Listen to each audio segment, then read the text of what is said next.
Hey everyone, welcome back to the Two Mom Life podcast. This is going to be a bit of a different episode. We're taking a different route. I am here today with my editor, my podcast editor. His name is Matt Feiler, and he is absolutely phenomenal as an editor and also as a human being. He is just an all-round mensch, truly. And we live on opposite sides of the country. We work through different time zones, lots of, scheduling stuff, but we have made an amazing team. And I wanted to bring him on today for a few reasons. One, because he's awesome and I think you all should meet him. I want you to meet him because you're a part of my life and so is he. Two, because I know that some of my listeners, some of you guys are interested in starting a podcast. And so I thought that this would be a great opportunity for you to hear firsthand what it's like behind the scenes. Third, who doesn't love behind the scenes sneak peeks? And four is because starting a podcast just 9 months ago for me was a dream, guys. It was a dream. It was this tiny seed that was like in my head, in my brain, that I thought about. And then one day I verbalized it to myself, and I verbalized it to one or two people kind of in my inner circle, if you will. And I thought, hey, I want to make this happen. This can make a difference for moms. Let's do it. And then I needed to think through the how to make this dream, take this seed and plant it, and how to help it grow and nourish it. I had to think through that, and it wasn't always easy, and it took a lot of creativity. We all have limitations in so many ways: time, money, energy, skills. And so I had to look at what I can bring to the podcast, which is provide the content and interview spectacular women, and think about how to bring that out into the world. The reason why I'm telling you this is because this was just a dream. As I said, just a seed. You have those dreams and those seeds too. And I want you to know that it is possible for you to bring them to fruition. Now, for some of you, that dream might be spending more time with your kids, or even being more present when you are with your children, right? It might be being more intimate with your husband. It might be writing a book or starting a podcast, or who knows, getting an MBA. The sky is the limit. There's so many options. And so I'm hoping that hearing a bit of my journey, a bit of Matt's journey, working together will inspire you. And super, super exciting news is that coming up in a few weeks, I am going to be launching the Journeys program for Jewish women, the Journeys mentorship for Jewish women. And it's a program where I will walk you through recognizing your dream and taking those first steps to making them a reality. So it's an 8-week program starting in April. And listen in, and if you're intrigued, reach out. We'll post the link to register. Registration opens today. This is hot off the press. And I'm just so excited about it. So thrilled to support other women in making their dreams a reality. But I'm gonna stop there. If you're interested, check out the link. And of course, feel free to be in touch with me. And Matt, let's begin. So Matt, thank you for joining me. And can you tell our audience, tell our listeners a little bit about who you are and your journey to editing? How did you get to editing podcasts? Hi, Jodi. It is so nice to be here and be with you. Normally we're just meeting, or normally we're just discussing an episode that I edit, but it's very cool to actually be here doing an interview with you. And like you said, who doesn't love a behind the scenes episode? So I think this is really cool. And hi to all our listeners. I'm the person behind all the podcasts you've been listening to for the past few, not since the beginning, but for the past few months. And it's really great to be here and to be telling you all about my editing background. So my editing background really starts from my college experience. I attended Ithaca College, which is located in Ithaca, New York. So it's like central New York. And I studied television radio, TVR was my major. And I took all different types of media communication classes. So I took field production classes, TV production classes, but also audio classes. So I was really I really became interested in audio editing based on my classes that I took, but also I would attribute my interest in audio editing to my okay, I'm gonna start over, sorry. No worries. You're doing great. Deep breaths. So I took, thank you. I'm also gonna X out of WhatsApp, but okay, so that I don't, okay, cool. So I took different types of classes. I took field production classes, I took television production classes, and then I also took audio classes. So I was really interested in audio from my classes, but I would also attribute my interest in audio to my involvement in the radio station at my school, which is WICB-FM. Have to give them a shout out. And for sure. And I was a modern rock DJ. So I played music, I did talk sets, I announced the weather, and I just loved being on the radio, on the air, on the airwaves. And then when I studied in Sydney, Australia, I was abroad for a semester. I got involved in the media club there, and they didn't have a radio station, but they had a podcast sector through their media organization. So I joined and did a podcast on my study abroad experience with two other students. One was an Australian and just had come back from New Zealand, and another was an American who also was traveling to Sydney, Australia for the semester. And then from there, from my classes, from my involvement in radio to my involvement in podcasts, I realized I really liked telling stories. I really like meeting people. I really like inspiring people, and taking the raw footage of an interview, making it what it is, molding it into something really professional, and then sending it out to the world to listeners like you.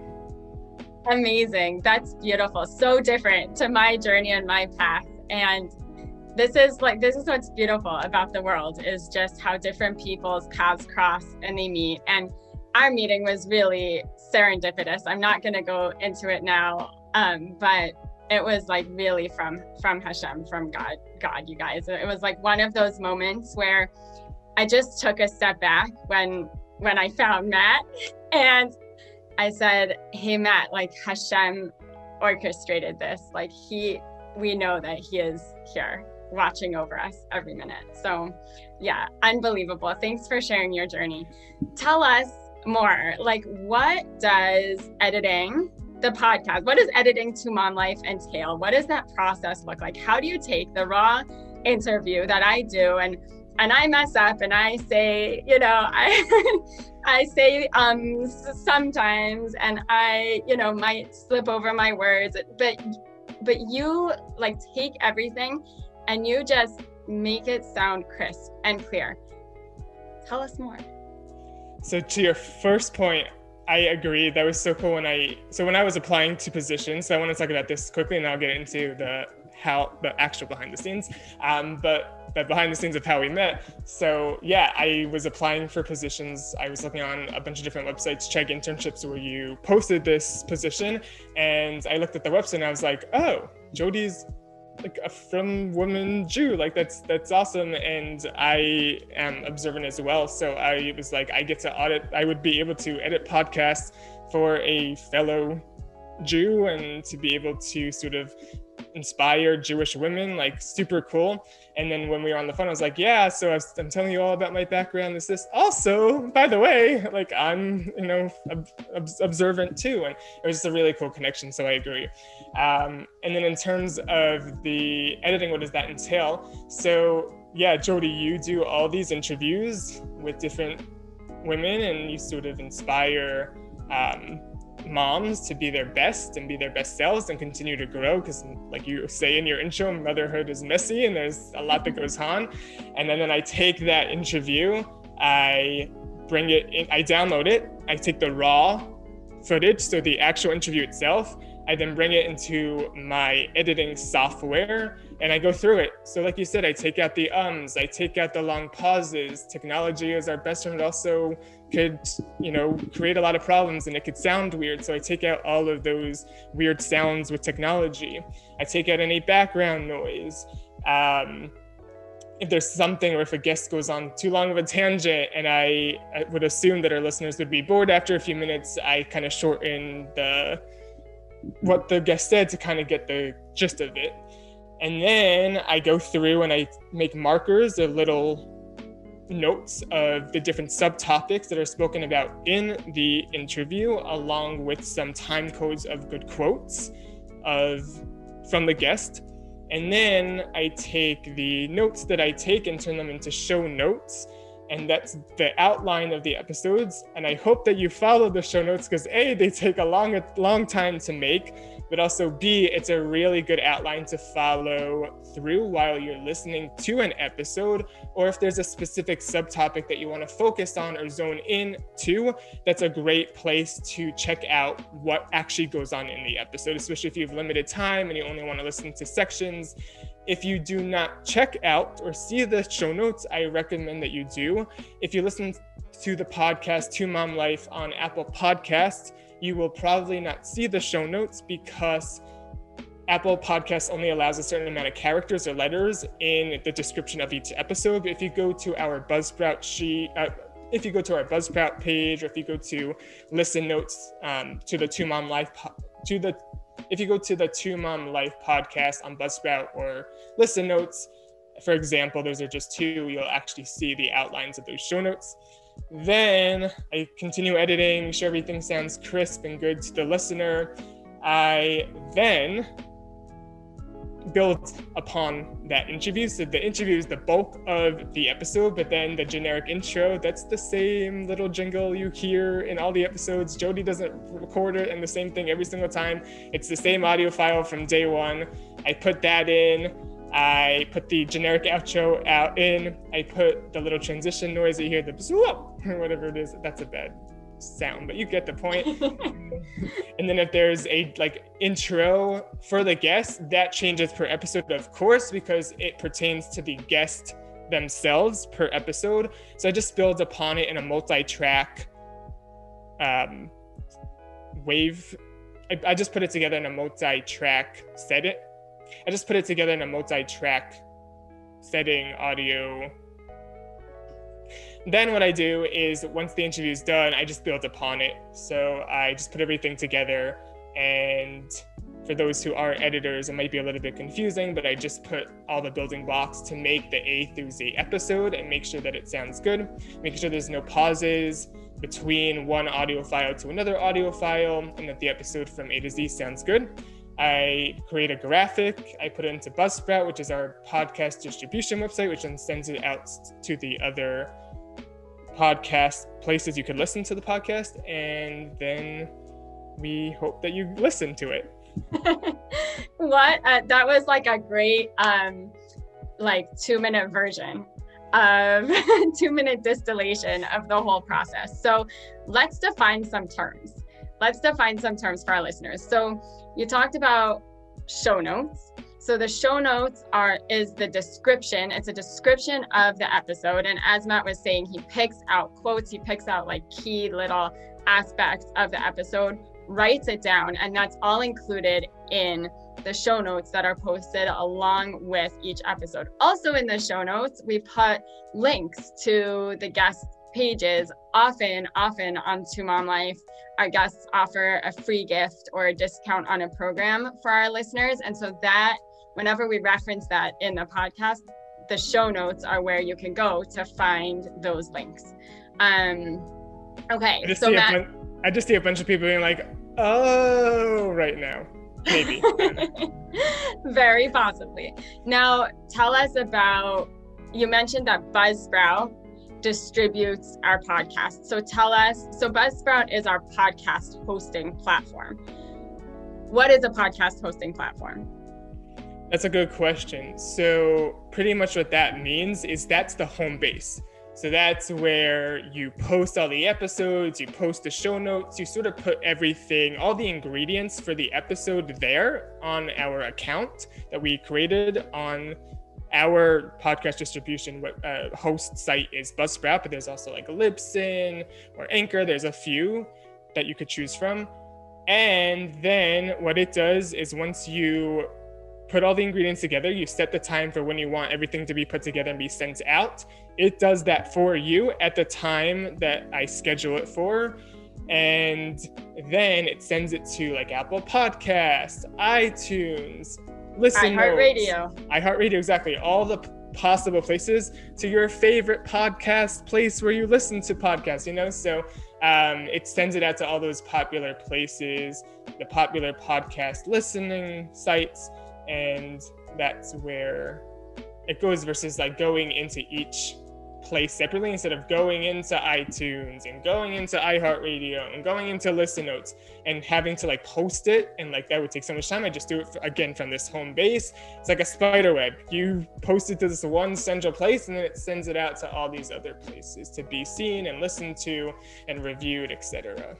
That's great. So if you're thinking of starting a podcast, no, you do not have to go into each platform and upload each episode. That would be very time consuming, not very efficient. All you need is a podcast host. I love working with Buzzsprout because I just find it very simple. They have some tools that make it really, really easy to work with, but there are quite a few options out there. So definitely do your research and reach out to me or Matt also if you have any questions about any of this.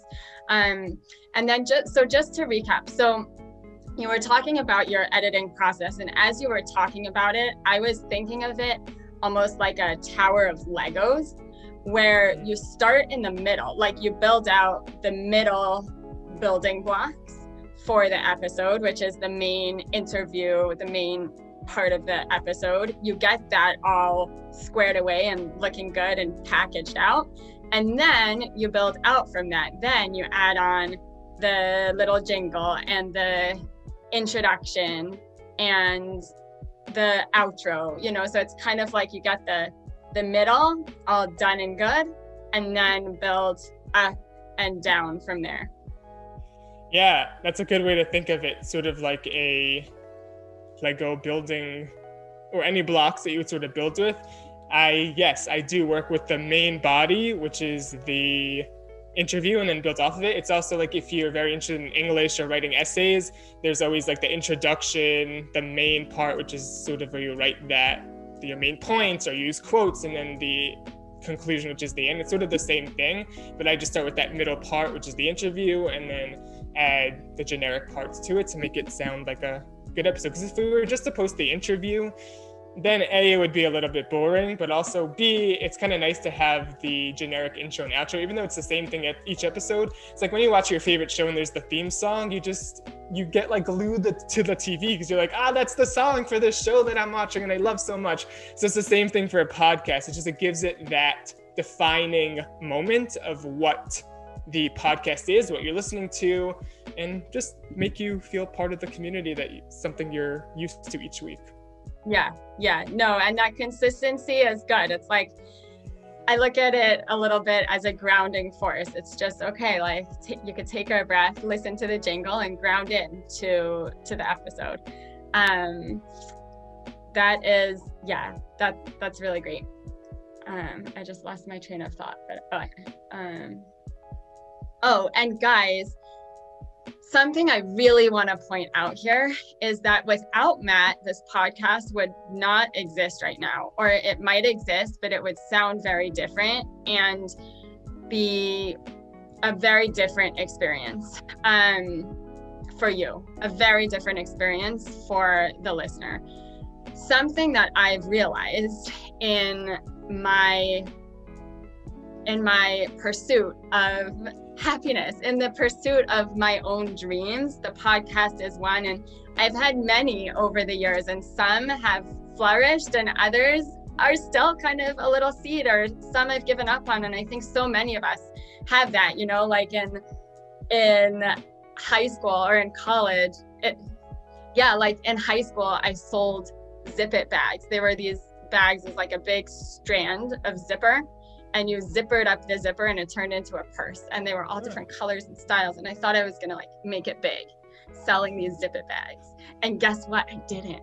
And it's all good. Like that was something that fizzled out. But you know, now like my purpose is so strong, my mission is so strong, and I'm so committed to you moms. I'm so committed to us. I'm so committed to the Jewish community that the pursuit of this podcast was like non-negotiable. But in order to make it happen, I had to have the support to do so. And Matt is like my rock with the podcast. It's like he is that person that I can call on and get the really like raw truth, that the advice, you know, anything relating to the podcast, like he is there. He'll make recommendations. And I think not every editor does that, but that's something that I feel sets Matt apart. But my point is that you always need support. You need the people who are going to cheer you on and who are going to be right there with you. And it can be a coach, it can be an editor.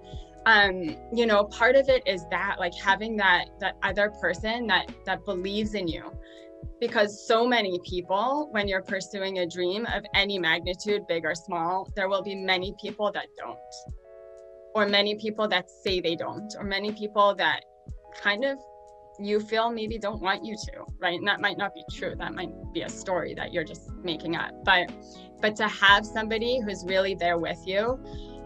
Also, Matt fills in for the strengths that I don't have, right? I know virtually nothing about editing a podcast. I've learned a little bit just from learning the terminology, but it would take me probably triple or quadruple the time to do a more shoddy job than Matt does editing my podcast, you know? And so it's this analysis of what's worth it and what can I do to really bring out what I want to, and just kind of an acknowledgement of, if I do it all myself, it'll be like this. Like, is that something that I want to put out there? And it might be, and that's fine. Or if I get that support, it'll take it to a whole nother level. And what will that look like? And what bigger difference will that be able to make, you know, in the world for people and for myself too.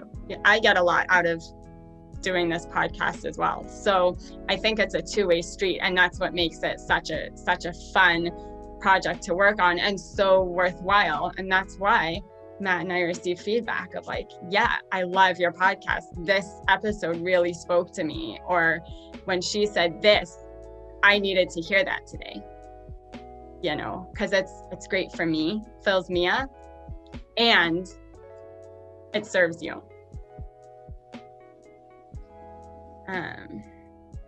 Yeah, and with that, on that topic, I agree. Even though I do the editing, it's very interesting to hear from your advice, sort of how you interview guests and the things that I've learned that I didn't even, know about. So it's really cool to complement each other's like skills and knowledge. And I think working on a team is really important because there's always weaknesses and strengths of each person. And then you have that support system, especially in a big endeavor like this.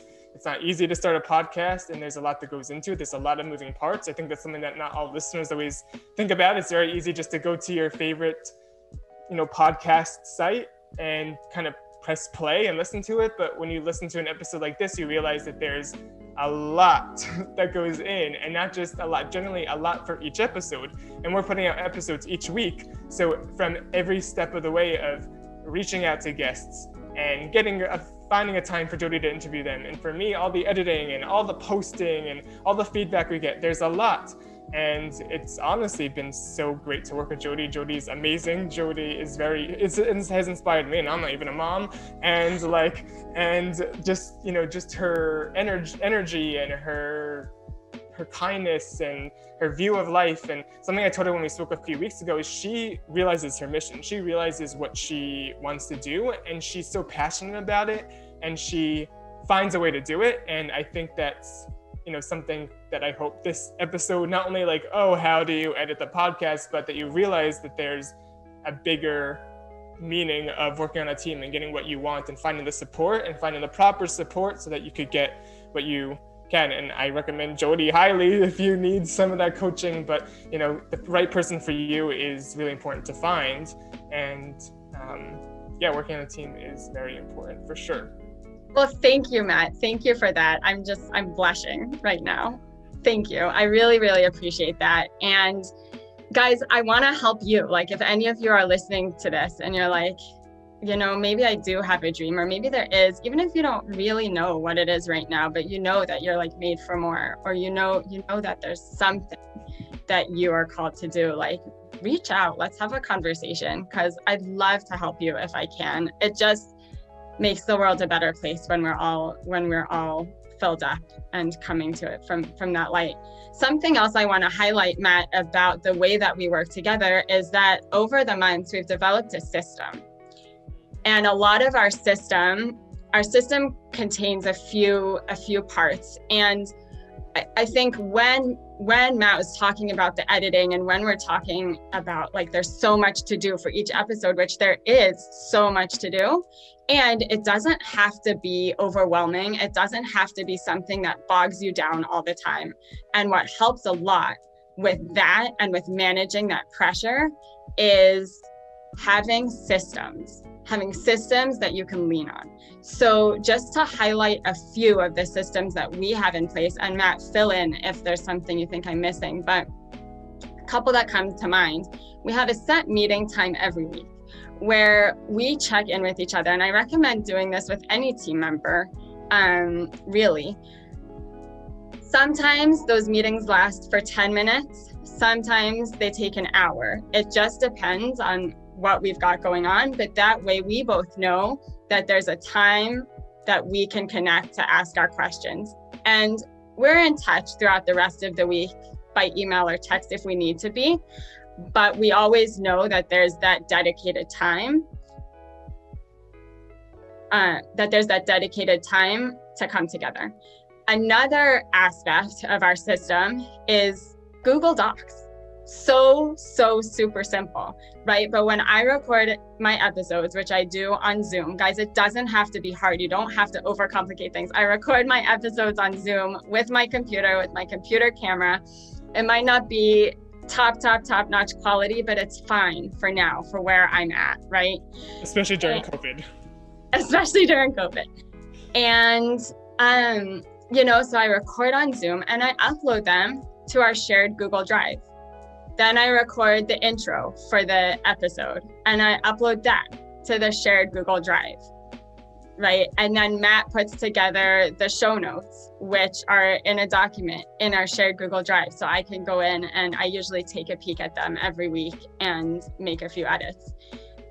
He also puts the graphic for the weekly episode in that Google Drive, right? So he has his system of how he gets everything done kind of in that timely manner. And then that Google Drive is like the place where we can both go to get whatever we need. And that's been huge, because if we were just emailing back and forth, the audio files, which we did at the beginning, and it was like, this isn't efficient and it's not a great way to work, so we adapted. And I think that's also a key point, with anything in life really, and in business, is just that adaptability, that ability to look at something, see what's working, what's not, and make a change is not something to be scared of. It's something to embrace.